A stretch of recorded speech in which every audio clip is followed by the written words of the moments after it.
seorang hamba itu jika sudah diletakkan jasadnya di dalam kuburnya, kemudian ditinggalkan oleh orang-orang yang telah mengiringinya. Jadi mengiringi, memakamkan, sudah selesai, ditinggalkan. Jadi begitu ditinggalkan itu sudah mulai terdengar suara orang-orang yang meninggalkannya. Kalau sudah pergi semua itu, ya, kemudian atahu malakan, datanglah dua malaikat.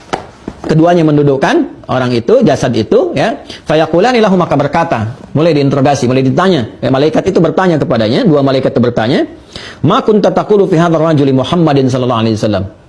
Ya, bagaimana pendapatmu tentang sosok ini? Ya, laki-laki ini itu Muhammad sallallahu alaihi wasallam. Ya, pertanyaan tuh pertama disampaikan.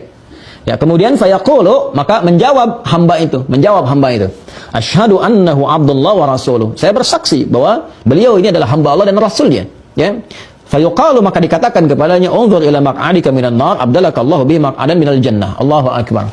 Jadi di alam kubur itu sudah ditampakkan, di tempat kamu ini begini. Ini ada dua kemungkinan, kata malaikat. Lihat nih. Kemungkinan kamu yang berada di neraka itu, dengan jawaban kamu seperti tadi itu, kemungkinan kamu di neraka itu dihilangkan oleh Allah. Ya. Artinya apa? Bukan di situ tempatmu. Ya.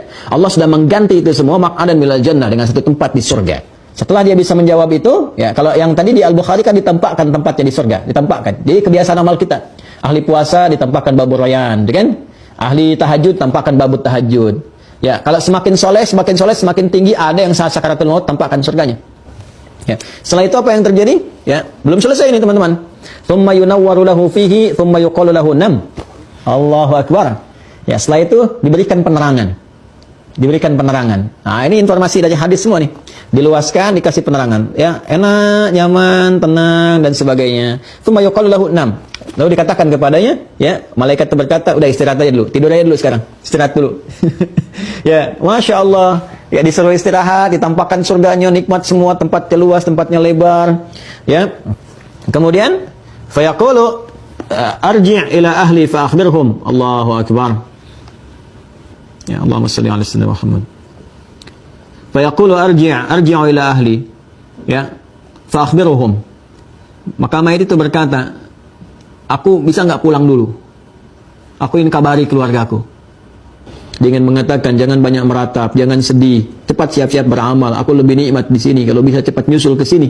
Di sini lebih enak dibandingkan dengan tempat yang kamu tinggali sekarang. Arji'u ila ahli fa akhbiruhum. Ya, aku mau pulang, ya, mau kembali dulu ke keluargaku. Aku pengen ngasih tahu, kalau bisa beramal. Cuman nggak mampu, nggak bisa, gitu kan? Maka diperintahkan oleh malaikat, fayaqulani nam, kanaumatil arusil ladzi la yuqidhuhu illa ahabbu ahli ilaihi. Allahu akbar. Kamu tidur aja seperti tidurnya pengantin yang nggak akan terbangunkan kecuali oleh yang paling mencintainya, baru dia bangun.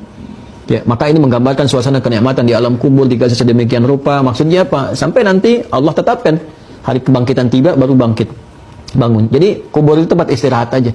Ya, Masya Allah, diapresiasi tinggi. Udah, kamu udah lelah, kamu di dunia tawakan am tawak. Ya ayyuhal insanu innaka kadihun ila rabbika kadhan famulaqi. Kamu udah berusaha sebaik-baiknya, ya, udah luar biasa lelah kamu. Sekarang lelah, kamu istirahat aja. Karena udah ini nanti ada kebangkitan, tegang lagi macam-macam. Udah, jangan sibuk lagi, udah nggak ada amal lagi, selesai kamu. Nggak ada jejak lagi. Makanya disebut alamnya kubur, karena nggak ada jejak amal lagi setelah itu. Udah, diam aja di sini, istirahat sampai kebangkitan tiba dan sebagainya. Kecuali nanti yang Allah kehendaki karena hikmah-hikmah tertentu, hal-hal tertentu. Ya, misalnya dia bermohon kepada Allah, kan, terus kitanya sering mendoakan, terus ngirim kebaikan-kebaikan, kan? Ya, dengan doa-doa, dengan amal soleh, dengan sedekah. Itu ada yang diperkenankan, melihat dalam mimpi, kan? Ngasih isyarat, senyum, bahagia, macam-macam. Ada yang demikian dengan kehendak Allah Subhanahu wa taala. Itu babnya tersendiri. Nanti begitu masuk bab itu kita terangkan sehingga paham dengan ilmunya. Ya. Nah, bagian terakhirnya hatta yab'athahullahu min marji'ihi dzalika, ya, min marji'ihi dzalika, sampai Allah membangkitkan dari tempat beristirahatnya itu. Wa in kana munafiqan qala sami'tu an-nasa yaqulu fa qultu mithlahu la adri. Tapi kalau orang munafik, ya, orang munafik diminta untuk bersyahadat mengenali Rasulullah, dia nggak bisa. Tadi kayak di Al-Bukhari, dia berkata, ya, sami'tu an-nasa yaqulun, saya dengar manusia banyak bicara, orang-orang banyak menyampaikan begitu. Ya, fa qultu mithlahu la adri.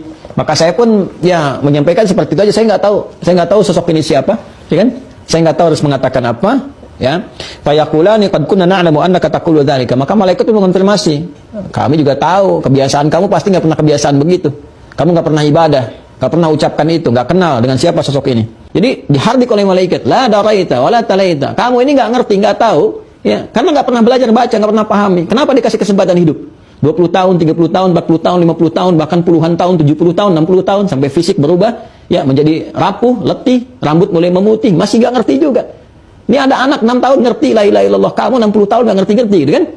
Ini bahasanya gitulah kurang lebih ya. Ya kalau yang nyatanya nanti saat masuk nanti tahu sendiri. Lalu apa yang terjadi kemudian? La daraita wala tarid. Kamu nggak tahu karena kamu nggak pernah mau memahami, nggak pernah mau belajar, nggak pernah mau mengerti. Tsumma yudrabu bimitraqatin min hadidin darbatan baina udunaihi. A'udzubillahi min dzalik. Na'udzubillah. Dan tsumma yudrabu bimitraqah, kemudian dipukullah dia dengan palu ghadam min hadidin terbuat dari besi. Ya, dipukul dengan palu godam terbuat dari besi, darbatan baina udunaihi, satu pukulan di antara dua telinganya, di dahi, di kening.